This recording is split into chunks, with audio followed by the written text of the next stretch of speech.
le tenant du titre, ça ne pouvait pas plus mal commencer. Sur la deuxième spéciale, Pascal Trojani est loin de ses temps habituels. Un turbo cassé et la 307 WRC voit la plupart de ses concurrents lui passer devant. Et sur la longue spéciale entre Morcilla et Cagnan, au près de 25 km de course, les écarts se creusent.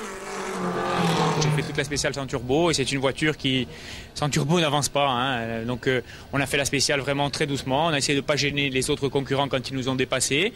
Donc voilà, on avait très bien roulé dans la première spéciale. Maintenant, il va falloir...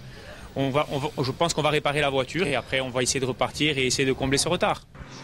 Plus de 3 minutes à remonter à l'entame de la deuxième boucle. Les problèmes techniques de la WRC, sans surprise, aiguisent les appétits des autres concurrents. Les BMW de Benazzi et de Santini se disputent la tête, d'autres viennent se mêler à la lutte. Pourtant, tous les prétendants au titre ne sont pas là.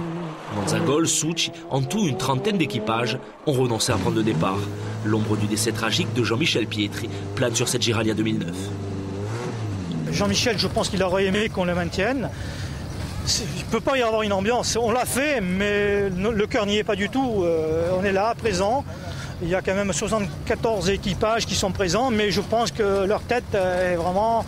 Ils ont la pensée qu'à 14h, il y aura un enterrement et Jean-Michel ne sera plus parmi nous. Malgré la tristesse, il reste une course à gagner et Pascal Trojani va s'y employer.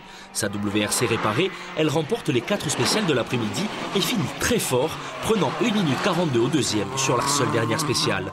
Au terme d'une impressionnante remontée, Trojani s'empare finalement de la tête du classement de cette première journée avec 33 secondes d'avance sur Benazzi.